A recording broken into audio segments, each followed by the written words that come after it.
This is the Oklahoma Talking Company. Welcome to the show, my friend. Thanks for coming round again. Good evening, ladies and gentlemen. We are tonight's entertainment. What's shaking, cats and kittens? Welcome to the OKC Show. It is my pleasure to be with you. This is Jason Baffrey, and we have another great show lined up for you today. Remember, you can check us out at Oklahoma Talking Co. That's oklahomatalking.co. You can also listen to the programs on SoundCloud, and we are now happy to announce that we are on Spreaker, which is a really cool app that you can download on your phone, and you can find the OKC Show right there. And it's Spreaker, S-P-R-E-A-K-E-R, so check it out. Also, be sure and go like our page on Facebook and follow us on Twitter. That's at OKC Show. We have a fantastic show lined up for you today, and some great people in studio with us here at the Oklahoma Talking Co. studios. And we are joined today by Mike Zerden and Adrian Young, who have just founded a new platform in Oklahoma City, and it is called MadePossibleByUs. And that's madepossible.us is the website. And if you might have seen the hashtag on Twitter recently, what if OKC, and what if we made social change and businesses worked together in a variety of ways and funded the things that would really make the city better. And Mike and Adrian, welcome to the OKC Show. Thank you. Thrilled to be here. Likewise. Thanks. So explain a little bit about how this came together for you guys. You want to start? Sure. So Adrian and I were share very. We didn't know it at the time. We share very similar passions, convictions, and desires for a better world, and through a whole lot of ongoing suggestions that we connect, we finally did. That's the short version. And, yeah, with brevity in mind, yes, that is a short version. All of us having separate conversations about, all right, social good and the dynamic of Oklahoma City and how so much of the pioneering spirit is making things come to life that couldn't maybe exist outside of Oklahoma City, and then thinking about, is there a way to do that as it relates to social good impact? How could we, with deeper, broader reaching strokes, come together and do something huge? And so that conversation is how Mike and I kind of started. I was working in the context of the Western Avenue District, which is a fantastic district in Oklahoma City, and trying to think about how can we do something small scale for a district? And then the conversations grew, well, how can we do something bigger for the city? And then now we're lofty idealists saying the globe. Let's take on the globe and do good together. World domination for good. That's right. Exactly. Well said. We'll use that. Please do. You heard it here first. World domination for good, yeah.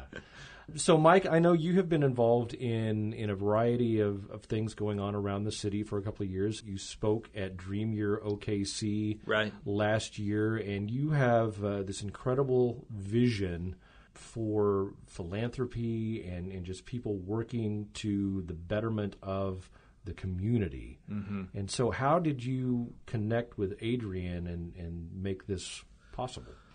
So I'll back up a little bit. I'll go a little longer this time.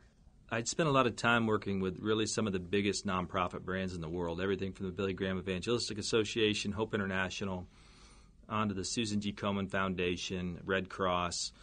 And I learned a lot in that space. And really what I learned is that traditional fundraising is transactional. And what that simply means is that most people want to do good, but I think in some ways they short-circuit that by simply donating. Mm-hmm. And the vision that I've always had is what if we took a longer view, and what if we did more than donate? We engaged not just with nonprofits, but with whatever need we had in the community. And Adrian did a phenomenal job summing that up in our project focus around doing good for the people, for the planet, and for the pursuit of happiness. And it was just a brilliant summation of a heartfelt conviction that we both shared. The vision that we had is much bigger than a simple crowdfunding campaign. And the challenge with those is that the crowd disbands after a transaction, and we believe that we're capable of doing much more than coming together for as a disconnected group of people giving to something. We really wanted to create something much more special than that. And I have to say that my background with branding and advertising continually puts top of mind, front of mind, the hundreds of billions of dollars spent by brands to have connection points with their consumer base. And so it just started to resonate that everyone's trying so hard to show proof of investment in community or to show a value set that they share with their consumer base. So then we started asking the question, what if that was done in a peer relationship, a peer-to-peer thing, right. Not like Mike's saying a transaction thing where it's a penny of every purchase made goes to United Way. That cause is amazing, but there is no connection point between the brand and the consumer. This would allow them to, as peers that share one common value that's local, tangible, and they can touch and feel long term, do together. I mean, from an ad standpoint, there is no stickier connection you can make with your customer than to do something that they care about too, together with them. Right. If I keep using Whole Foods as my analogy, but if Whole Foods sends me to Uganda to feed the sick and I care about that, I'm never shopping anywhere but Whole Foods. Right. If you can touch people at the heart level, then you can get them to be more engaged with everything that you do. Yes. So on a practical level, and you may have just touched on it there with the Whole Foods example, but where do you go from here? You've launched a website, and you've launched a hashtag campaign with What If OKC. And well, let's back up a little bit. Let's talk about that. I mean, that's just been very recently. What If OKC? Yep. And Twitter blew up with people with their dreams, their suggestions, their ideas for how we can better the community using the hashtag WhatIfOKC, all kind of spurred by your launch. So did you get ideas there that, I mean, are really tangible that you're going to be able to put into effect? And how does that work from here? The answer is, in short, absolutely. We got a wellspring of ideas. We did not anticipate the floodgates to open quite that wide, and it's wonderful, and we're thrilled. But the intention of that, and it was interesting that some people felt like there was some sort of secrecy behind it, or it wasn't that at all. It was, let's try to let the people inform where we go. Because like you said, if the value set is resonating, then everyone will buy in and participate, and we can really make tangible outcomes. So that's being fueled by the population that's going to end up bringing it to life is really critical. So we got hundreds and hundreds of submissions, and now we're starting to put them into camps, and then we'll say, who are the right business partners for these kinds of ideas? So for example, if it was something food-based, we'd go for people that have a passion and cause towards food. Same thing with homeless populations. I mean, whatever it is that we do, we want to be so thoughtful with bringing together the right parties so that it is effective long term. This is a sustaining thing for anything that we'll be doing. And DOKC, as our first launch partner, already sets the bar really high. DOKC meaning downtown Oklahoma City. Yes, excuse me. Yes. No, that's great. And so what does that look like for downtown Oklahoma City? So what we'll do at the next phase of this is now to determine what is most tangible, has the deepest, widest reach, and is going to be the most relevant to everyone that will be participating. I would add meaningful. And meaningful, yes. Yeah. I mean, of course, meaningful is a much more appropriate word to use. But yeah, relevant's important. Yeah.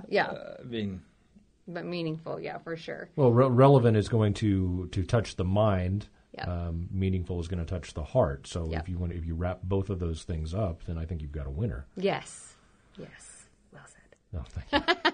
So, what is it about Oklahoma City and the people here? I mean, we have something, the Oklahoma Standard. We saw it with the tornado, but we're seeing more and more, I think, people involving good and bettering the community and leaving the world a better place, not to get too cliche, but the people here care about each other, care about the community, care about the future of the city.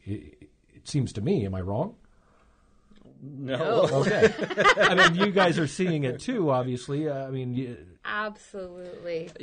I'll add to that as kind of an anecdotal point is really it doesn't make a lot of sense to launch a technology company from Oklahoma or Oklahoma City in its present state. It's a great place, but we intentionally made a choice. We both have a unique tie to Colorado, and I intentionally said, I could go back to Boulder to build a technology company, but I'd rather stay in Oklahoma City and build a company with deep meaning and deep impact. Yeah. And so it just resonates deeply with me, and I know it's just a factor of who we are. Mm-hmm. There's a cultural bent towards that, and candidly, it's conversations like the ones you're hosting that continue that cultural reality. So thank you. Oh, sure. But exactly like you just said, it is mind blowing to me what this market's capable of doing, and just by what we were saying out in the hall there before we came in, it's people just digging in and investing in. This is what I want my Oklahoma City to be, so they just make it so, and it works because everyone is in agreement.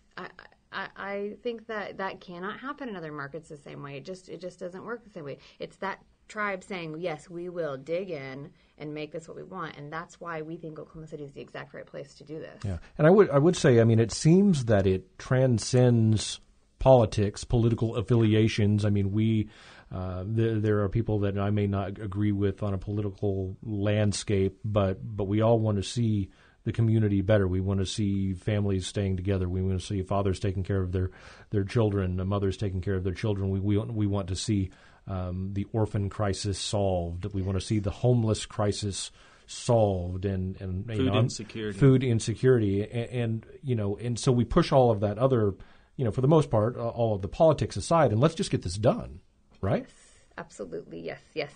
That's exactly right. Okay. Well, I'm glad I'm finally on point with something. What are the next steps for you guys? Well, so what we've been doing in the week that since 1 week. So it was a week ago. That we let me put you on the spot. What are you doing now? You had a great campaign. Let's get busy. Or what we've been doing since that happened is having conversations with businesses. So as the launch project is with Downtown Oklahoma City, who comes top of mind when we think about companies invested in the betterment of Oklahoma City? So we're having those meetings. Mm-hmm. Anyone who would come to mind when that question's asked, that's who we're talking to try to start to begin to shape the mechanics that will make this thing run. So once we have narrowed down and finalized the specifics of the project based on the input from everybody from one of OKC, then we will announce what the project specifics are, who these partners are, and then we will actually fund the making of it. Okay, so for the average Oklahoman, what does that mean? You're looking with from corporations, businesses for funding for projects, but for somebody like me or anybody listening right now, and by the way, you're listening to the OKC Show. Our guests today are Mike Zerden and Adrian Young from Made Possible by Us, and somebody is passionate or just is listening to the show and they're going, okay, well, what can I do? So what can they do? Well, I think number one, they can stay tuned, but the whole point of this is a practical, actionable outcome. And so as Adrian's done such a great job connecting with the business community and the brand partners to catalyze an action, really the trigger point is the community's engagement and involvement. So this is not a passive community.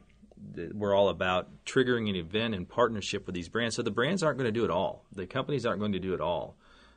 They're going to contribute their influence, their resources to get something done. But then we appeal to the community and say, it's your turn. We need 10 or 20,000 of you that truly want this to happen to make it so. So they'll contribute their resources, their time, their money to actually do something in partnership as a whole. And what they can literally do today is to follow us on social media and sign up on the website. So that's MadePossibleBy.us. And then when we have the launch project ready to go, which we'll announce in July, and then we will put together for a September call to action, we need those people ready to act. So the resources and businesses will shape kind of this momentum that will say we're halfway there, and then everybody else will have to engage by putting money into the pot and making it so. And are you getting a lot of response from the community like that? Yes, it's been amazing. Yes. It's overwhelming even. Really? Yeah. I think so. It's making the conversations with the partners that will have the resource strength much easier to see that people, it was affirming, like you're saying, that the Twitter response was just so affirming that it is what we think. Oklahoma City is ready to do something, wants to pour into community, and wants stuff like this to happen, and they're showing that by acting. So now when we come to the table with, all right, here's the project specifics based on what you asked for, here are the resources we have available, and here's the money that your business peers have put in, let's do it, we have no question that it will happen. So it will be made possible by all of us. That's great. It is great. Mike, you seem really almost giddy about this project. Oh, I am. I mean, it's the fulfillment of a dream just to be here sharing a story, to have Adrienne as a partner, and it's a culmination of years of effort and dreaming, and I'll a little personal color commentary. Adrienne and I were texting at midnight. You know, it's a very, very vulnerable feeling to create something, and to believe that we can do we can do more good together, and to share a vision for good with the community. It's a state of vulnerability. He said, if we understood the vision, if we understood our peers, and the reality is that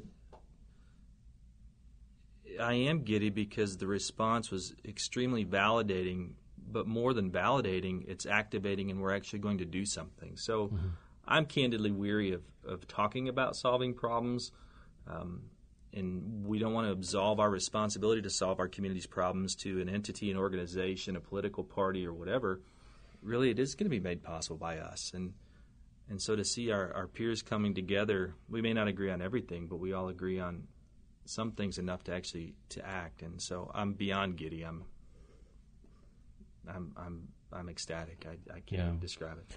I know when you spoke at Dream Year OKC, and I'm hearing a lot of the things that you talked about then resonating through, but the methods have changed a little bit. What have you learned in the past year that is still driving you? I mean, obviously you're motivated internally by this because you've been working on things like this for a while, but things seem to be becoming clear.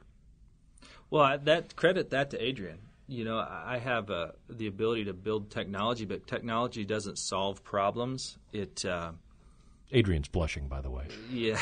Well, really, it is she was able to put a clear and concise voice to the vision, and we wanted to I see no reason that small groups of us, thousands and even millions of our peer groups, come together to address problems intentionally, consistently, and together.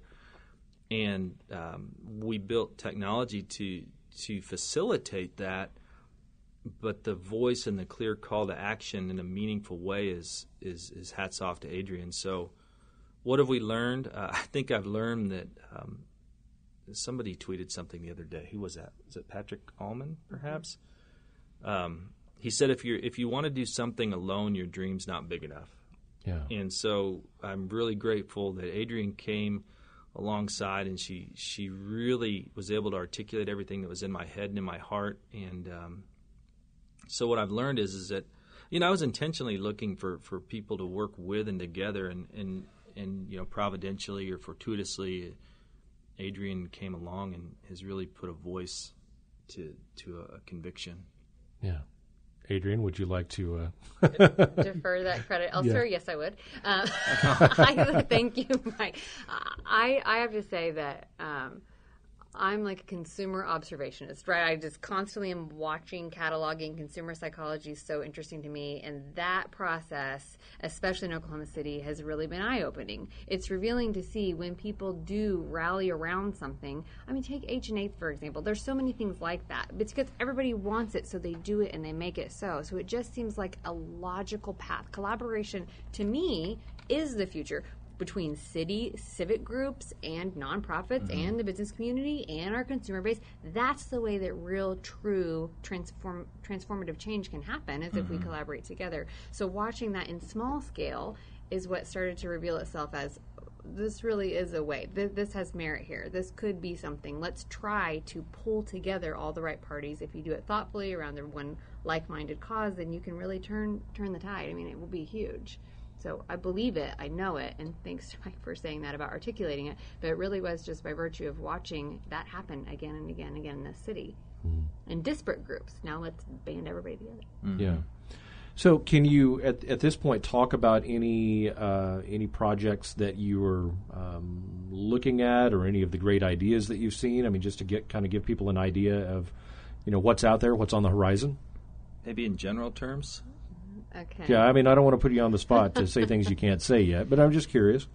You can speak in general terms. Well, I think in general terms, we're really listening to the community, and so we're seeing a broad spectrum, but consistently we're seeing some sort of space renovation that's hospitable and welcoming to families and children.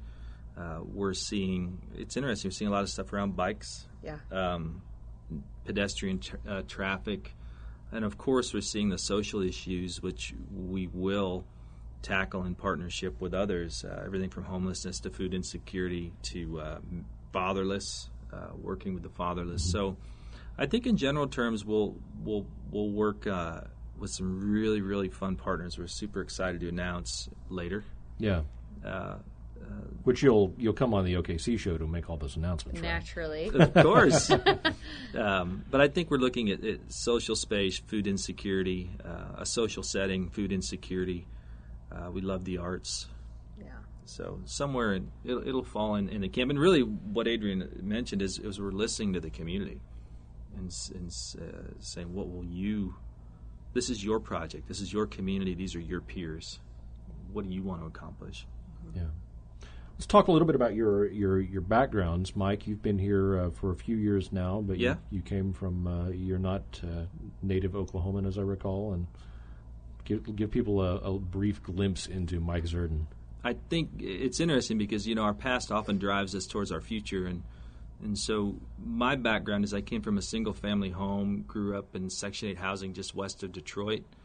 Fortunately, I had a man come into my life. My mother remarried, a very moral man, moved us to Boulder, Colorado, where I went to high school and graduated from CU, and really had my first entrepreneurial endeavor fail in Boulder, and came down to Oklahoma for a football game and left with a job offer as a financial underwriter. So the last few years have really been spent, I hit a spot in life where I had a little runway in life to do something meaningful, and I think the vision at large is what Adrian and I share is how do we connect with our peers and help peers connect with one another to collaborate to do more good together. And I've been trying to figure out what that looks like for the last few years, envisioning communities everywhere doing exactly what we're doing, and not just communities at large, but even the small micro communities within that community. So I celebrated my 25th wedding anniversary. Hey, congratulations. Same That's woman, huge. One woman.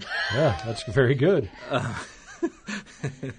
I've been married 25 years to one woman. Yeah, good. Yeah, it was awesome. And I've met your lovely wife, and she's fantastic. I understand why you stayed married 25 years. I don't understand why she... Well, yeah, that was the flip side of that. Is I don't know why she stayed with you.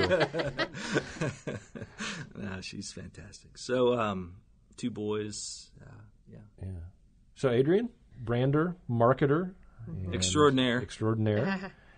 Well, so that's my history and background is all in ad side and branding side, but really my passion is humanity, humans, how consumers tick. I think that's just the most fascinating thing in the world. The fact that my path to access that was through advertising was kind of an unfortunate one because I never felt a strong compulsion towards advertising necessarily as much as I did towards consumer tendency. So my shift in life's purpose and where we're going and what this all means was becoming a mother. And I have a 3-year-old and almost 3. It's not July yet. So an almost 3-year-old and a 1-year-old.